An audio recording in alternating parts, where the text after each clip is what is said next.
3 years, and I graduated Russian school. By the way, I forgot everything. I just received a letter from Russia. I couldn't read it. I had to give somebody else to read. But for 70 years, I didn't touch it. There's no wonder you forget. This is another little thing that I remember yet from Europe, from my great-grandfather. It was a custom in the village there that during the winter, they brought on, all the villagers brought on a teacher. They should teach their children a little read, write. He taught them very little, but my mother decided that my sister should also. And here is how they worked it. The teacher, there was no school. The teacher, in every week, in somebody else's house, all the children used to get together, and in that week he stayed there and he slept there and he ate there. At the end, maybe they gave him something, I don't know. They didn't give him no money, they gave him some flour or something they should have. And my mother asked the teacher if she should come to us. She gave him something for her to teach. Meaning was already probably about 5 or 6 years old, I don't know, because I was smaller than that. My great-grandfather didn't like the idea, but he didn't say that. The only thing he said, that he hopes he'll never see the day that I should learn Russian too, because he called it a trig postel. It's a sin to teach nothing else but Jewish. That's the kind of a place. It was a very fine place. By the way, my mother, my great-grandfather's second wife, was my mother's mother, and that's how she met my father. They got married in 1888. How do I know exactly? Because she gave him as a present to the wedding a talus, they call it, a bag that you keep the talus with a beautiful sewed-out Mogen David. I'm sorry that got lost. I should have kept it because my father had it here even. I don't know what happened to it. Mother was a very efficient woman. She worked very hard. Not only did she work so 18 or 20 hours a day or more sometimes, but she sewed her own clothes for the children. She also learned how to paint for the peasants their cloth, because the cloth that they make themselves comes out white, and she didn't done that. Where she got the strength, I don't know. She used to work on the field. When Minnie got a little older, she used to take her along and give her also a portion of the field. But Minnie was a little girl. How much did she do? She worked for two. Before the peasants made one, but the peasants made one because it was one near another. There was no such a thing in Europe, where I was. A farm should be everything together. Why, I don't know.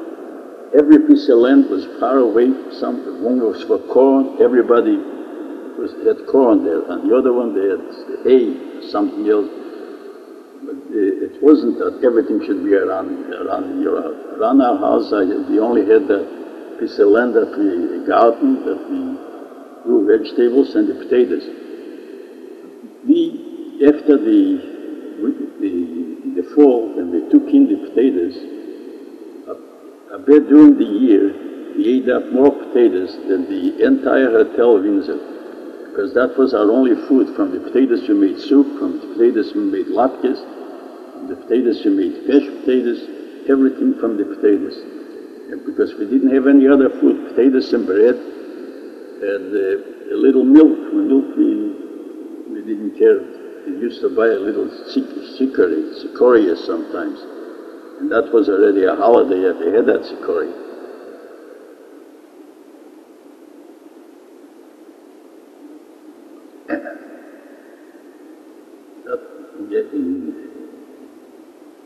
While being in Yeshua, when my father went away, I believe, about should have been about 12 years old when we went to America.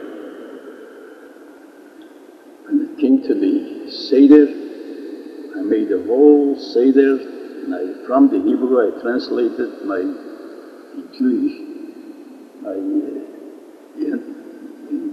translated in Jewish every word from the entire Haggadah. When we lived in Yeshvis, my Aunt Fagir, who is Sally and Salis and Malis and Nettie's mother, their father went away too, and we lived together in 2 rooms. We were 5, and my mother 6, and they were 4. How 10 people lived there, I don't know, but we lived, and we got along very well. I can't even understand today where we all slept. But it seems that we did. It was a small little house in the back of somebody else's house with 2 rooms. And after my father was here, about by the way, when I was born, my name was Moshe Switsky. Where did that name come from? Years ago, there was no such thing as a second name. Then the Tsar, or the government, gave out an order, everybody must have a second name, and everybody had to take a name, but whatever they took, any name, but that was the name.